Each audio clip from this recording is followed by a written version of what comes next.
যথাযথ মর্যাদায় ও উৎসাহ উদ্দীপনার মধ্য দিয়ে সারা দেশের ন্যায় মুন্সিগঞ্জ সিরাজদিখানেও খ্রিস্টান ধর্মাবলম্বীদের বড়দিন উদযাপিত হয়েছে।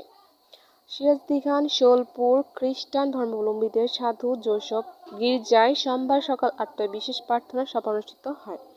প্রার্থনা সভায় পৃথিবীর সকল মানুষের মঙ্গল কামনা করা হয়। প্রার্থনা সভা পরিচালনা করেন ফাদার লিন্টু দি কস্তা। নানা বয়সের খ্রিস্টান ধর্মাবলম্বী মানুষ এতে অংশ নেয়। এই উপলক্ষে বিশেষ নিরাপত্তা ব্যবস্থা জোরদার করা হয়েছে। সিরাজদিখান শোলপুর গির্জার ফাদার লিন্টু ফ্রান্সিস দি কস্তা বিশ্বের সব খ্রিস্টান সম্প্রদায়ের লোকজনদেরকে প্রীতি ও শুভেচ্ছা জানিয়ে বলেন, খ্রিস্ট ধর্মের প্রবর্তক মহামতি যিশু একদিন এই মাটির ধরাধামে আবির্ভাব ঘটে। 2016 বছর আগে একদিন জেরুজালেমের বেথেলহেম শহরের এক গরিব কাঠুরি গোয়াল ঘরে কুমারী মাতা মেরির গর্ভে জন্ম নেন যিশু। খ্রিস্ট ধর্মাবলম্বীরা বিশ্বাস করেন সৃষ্টিকর্তার মহিমা প্রচার ও মানবজাতিকে সত্য ও সুন্দর ন্যায় পথে পরিচালনা করার জন্য যিশু খ্রিস্টের জন্ম হয়। ধর্ম প্রবর্তকের জন্মদিনটিকে খ্রিস্ট ধর্মাবলম্বীরা তাই ধর্মীয় নানা আচার অনুষ্ঠানের মধ্য দিয়ে উদযাপন করে। এটি তাদের প্রধান ধর্মীয় উৎসব।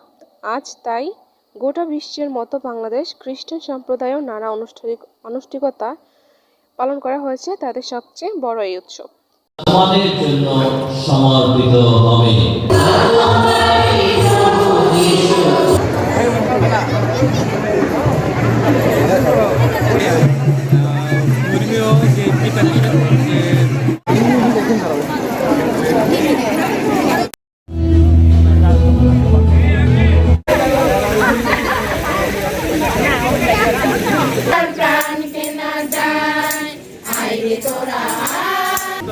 কিন্তু আমরা একসঙ্গে সবাই সহযোগিতা করি এই আনন্দ, তাই কেকের মধ্য দিয়ে এই আনন্দ।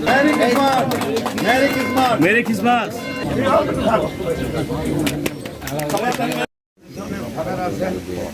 আপনাদের ইউনিয়ন পরিষদের অফিসার স্যার ফুলের শুভেচ্ছা জানাবেন। একটু অনুরোধ জানাচ্ছি স্যারের কাছে।